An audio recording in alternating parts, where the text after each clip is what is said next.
Good morning student. आज आपल्याला growth कर्वची last पिरियडला बघितलं. Plan growth and mineral nutrition या चॅप्टरमध्ये आपल्याला डिफरन्सिएशन आणि डिफरन्सिएशन आणि रिडिफरन्सिएशन मध्ये ग्रोथ कर्व मध्ये आपल्याला पहिल्यांदा ग्रोथ कर्व म्हणजे काय हे बघायचं. त्या growth curve is graphically presented by the total growth against time. There are three types up to the curve. एक linear, exponential and sigmoid. Arithmetic growth curve is linear while by geometric growth curve is by exponential. म्हणजे की एखाद्या वनस्पतीची जी वाढ आहे ही वाढ आपल्याला एका आलेखाप्रमाणे कशा पद्धतीने त्या वनस्पतीची वाढ होत असते हे आपल्याला पहिल्यांदा. त्याच्यामध्ये तीन प्रकारची ग्रोथ आपल्याला बघता येतात. एक लिनियर, एक एक्सपोर्टेशनल आणि सिग्मॉइड. आणि या तिन्ही मधून जे अर्थमॅटिक ग्रोथ कर्व तयार होतो is a linear wise bye to the geometric growth.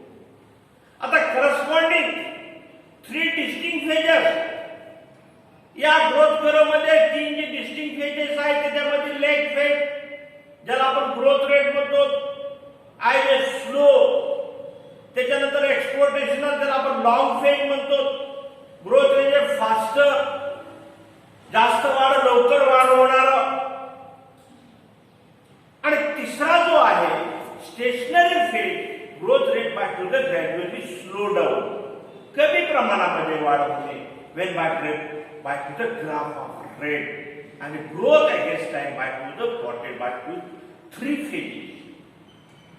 या तीन फेजेस मध्ये total period required for to the all phases occur by to the grand period up to the growth.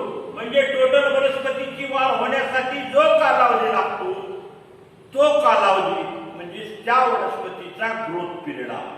आता growth period म्हणजे काय, ज्यापासून आपण शोईंग केल्यापासून त्या वनस्पतीचं सीड निर्माण होईपर्यंत जो पिरियड असतो त्याला आपण ग्रोथ पिरियड. जेव्हा ते वनस्पती परिपक्व होते, परिपक्व झाली की तिला फुलं लागायला लागतात, फुलं लागली की त्याला फळं लागायला लागतात किंवा सीड लागायला लागतो, अशा पद्धतीचा जो टाइम पिरियड असतो त्याला आपण ग्रोथ पिरियड. आता यामध्ये आपल्याला डिफरन्सिएशन आणि रिडिफरन्सिएशन मध्ये फरक काय. आता जो टाइम पिरियड आहे ज्याला आपण मॅच्युअर पिरियड म्हणतो, ज्याला आपण परिपक्व पिरियड म्हणतो.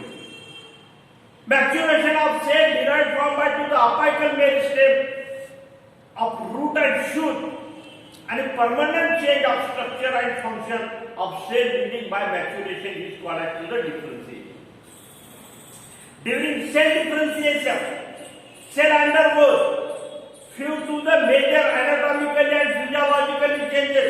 Example by parenchyma and hydrophytes develop large saccharogenous by interspace by to the mechanical support by Boadicia and aeration and maturation it is last capacity are divided by the redivide. हा झाला आपला डिफरन्सिएशनचा भाग. Differentiation living bye to the differentiation वेगवेगळे sale which are by loss of capacity of divided by may be region of cell as per to be by to the divided. Thus permanent maximum cell by undergoes by de-differentiation might become by to the very systematic किंवा त्याला आपण इंट्राव्हॅस्क्युलर म्हणतो. आणि हा इंट्राव्हॅस्क्युलर कॉम्बियन्स किंवा ज्याला दुसरं नाव आहे कॉर्क कॉम्बियन्स म्हणतो आपण. हा cork कॉम्बियन formed by to the parenchyma cell between by vascular bundle and in the most nearby cortex up to the receptor.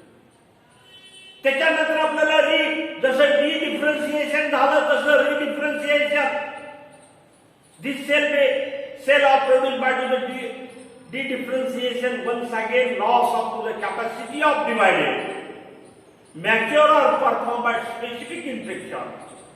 This is called as to the redifferentiation is example by to the secondary cell and secondary fluid called to the form of differentiation formula पद्धती to the muscular body. आता याच्यानंतर आपल्याला डेव्हलपमेंटची क्रिया आली. आता development म्हणजेच काय? Development म्हणजे आपल्याला माहित आहे एक प्रकारची वाढ. तर डेव्हलपमेंट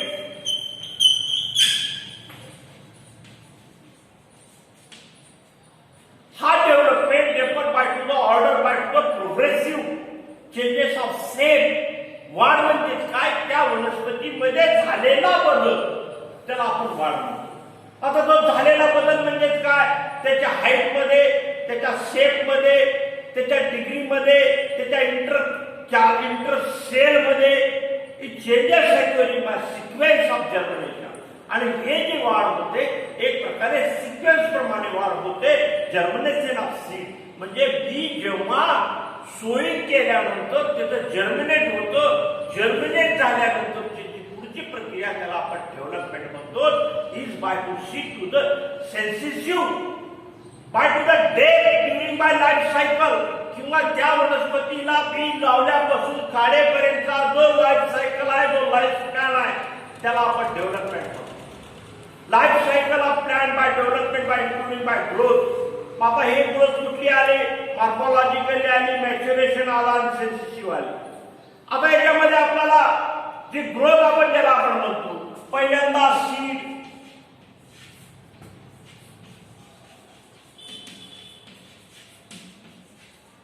जर्मिनेशन झालं. त्याच्यानंतर मेरिस्टेम. मेरिस्टेम म्हणजे एक प्रकारचं खोड तयार झालं. त्याच्यानंतर मग सेल डिव्हिजन.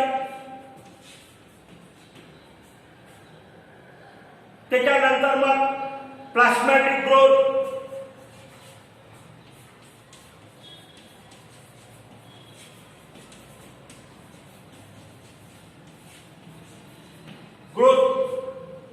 त्याच्यानंतर सेल इलॉंगेशन.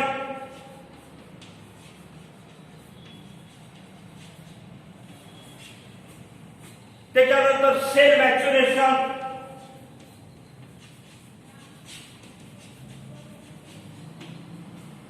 आणि त्याच्यानंतर मॅच्युअर सेल.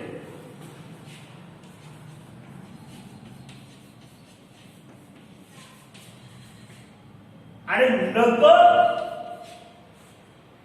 सेन्सेस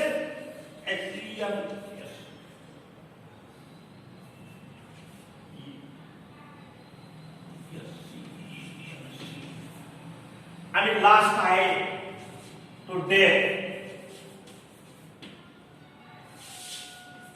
हे अशा पद्धतीने वनस्पतीची डेव्हलपमेंट होते.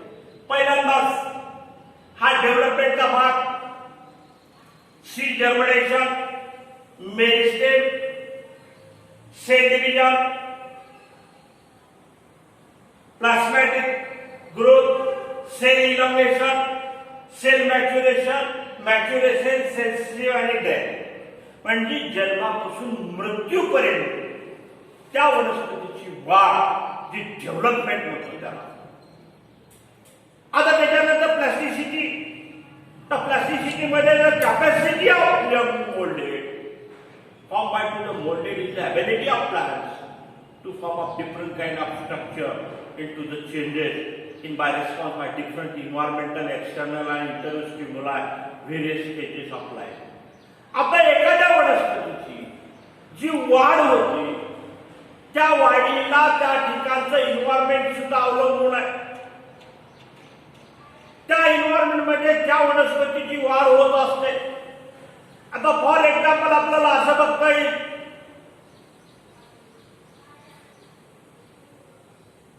काही ठिकाणी आपल्या इकडे मराठवाड्यामध्ये ट्रॉपिकल रिजन असल्यामुळं जास्त कॅशलेस पिकं आपल्याकडे येत नाही. किंवा फळबागा ज्याला आपण म्हणतो ते फळबागा आपल्याकडे येत नाहीत. कारण काय? त्या प्रकारचं वातावरण आपल्या मराठवाड्यामध्ये नाही. जशा पद्धतीमध्ये कोकणामध्ये कोकोनट ट्री येत असतात, जशा पद्धतीमध्ये जम्मू काश्मीरमध्ये शेपची झाडं येत असतात, हिमाचलमध्ये थंड वातावरण आहे. तिथलं झाड जर आणून एखादी वनस्पती आपल्या मराठवाडा रिजन मध्ये जर लावलं तर ती येणार नाही, कारण काय या ठिकाणचं वातावरण वेगळं आहे आणि त्या वातावरणानुसार त्या वनस्पतीची वाढ होत असते.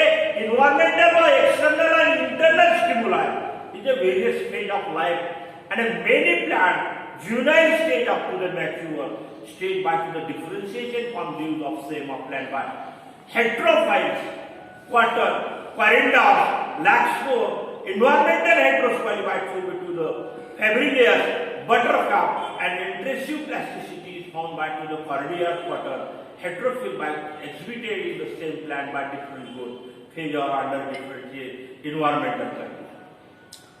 आता या ठिकाणी हे सगळं झाल्यानंतर त्या वनस्पतीमध्ये काही संप्रेरक असतात ज्याला आपण हार्मोन्स म्हणतो. ते ग्रोथ हार्मोन्स त्या ठिकाणी सिक्रेट होत असतात. The term of hormones point by to the Starling या शास्त्रज्ञानं 1906 ला 1906 मध्ये स्टॅर्लिंग या शास्त्रज्ञाने animal by physiology these internal factor by influence growth are called to the growth hormones आणि मग त्याचे ग्रोथ हार्मोन्स असतो.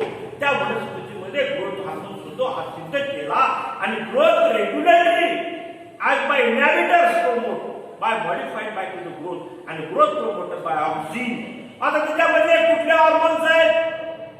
जसं आपल्याकडे आपल्या शरीरामध्ये म्हणतो luteinising hormones, thyroid hormones, LDH hormones, oestrogen hormones, असे वेगवेगळे हार्मोन्स जसे आपल्या ॲनिमल्स मध्ये आहेत किंवा ह्युमन बिईंग मध्ये आहेत तशा पद्धतीमध्ये वनस्पतीमध्ये सुद्धा काही हार्मोन्स आहेत. त्याच्यामध्ये ऑक्सिन आला, जिब्रेलिन आला, सायटोकायनेसिस आला. हे hormone growth inhibitor plan bye to the ethylene acid ABA hormone or the phytochromes are to the growth regulatory and according to the thiamine and pantheas by plant hormones are organic substances produced by naturally and higher plant affecting growth are to the physiologically function of site remote from by place up to the production of active very minute optimal amount by hormones are transported through phloem by to the plant canal.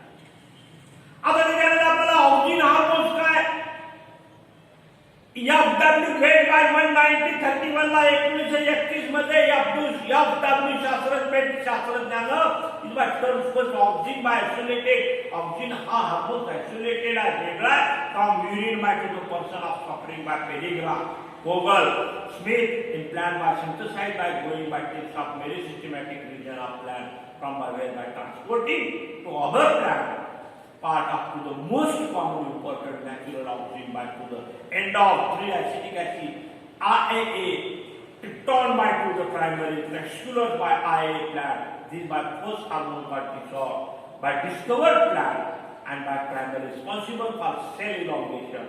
These show big polar transporting basal transport by stem and non-cyclic hormone by line by IBA indole butyric acid and a naphthalene acetic acid 2,4-digitally accused and a physiologically effective application of oxygen. And this oxygen काय effect होतो? Primary effect of cell enlargement by to the most of higher plant growing by apical body narrative growth by to the lateral birth. This is called to the apical dominance and oxygen stimulate growth hormone. जो auxin stimulate होतो हा auxin त्या वनस्पतीमध्ये उत्तेजित होतो, ज्याला आपण stimulate म्हणतो ग्रोथ स्टेज अँड ग्रोथ. त्या घोडामध्ये आणि त्या मुलामध्ये इंड्यूस बाय मल्टिप्लिकेशन सेल आणि त्या वनस्पतीची त्या पेशीमध्ये मल्टिप्लिकेशन होतात. Is health particular tissue culture by experiment आणि मग त्याच्यावर टिश्यू कल्चर बुद्धी संवर्धन त्या ठिकाणी एक्सपेरिमेंट करता येतो. Calls of stimulating hormone by to the latter by advantageous route there are to market by synthesized by herbicides 2,4-D 2,4 by to dichlorophyll of acetic acid to kill some dichlorophyll आणि मग आपण काय करतो जे विडीसाइड म्हणून आपण उपयोगाला आणतो, जे तणनाशक म्हणून आपण उपयोगाला आणतो डायकॉट वनस्पतीमध्ये, द्विदल वनस्पतीमध्ये ते 2,4-D आपण स्प्रे करतो तणनाशक म्हणून without affecting monocot crop plant आणि मग ते आपण मोनोप्लांटमध्ये उपयोगाला आणत नाही. एकल वनस्पतीमध्ये 2,4-D उपयोगाला आणत नाही.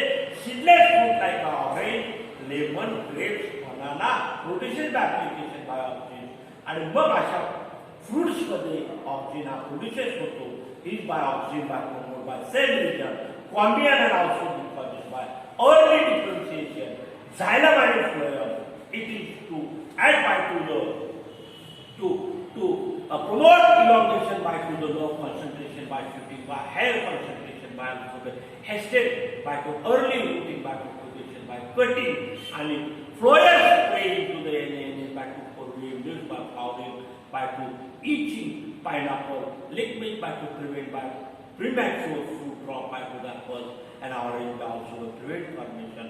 Abscisic layer by oxygen play a role up to the elongation of the bone by increasing rate by expansion and oxygen break dormancy of seed and move by the pick up to the germinal seed हेच पर्यंत झालं. उद्याच्या पिरियडला आपल्याला gibberellin हा hormone आपण उद्याच्या पिरियडला बोलतो.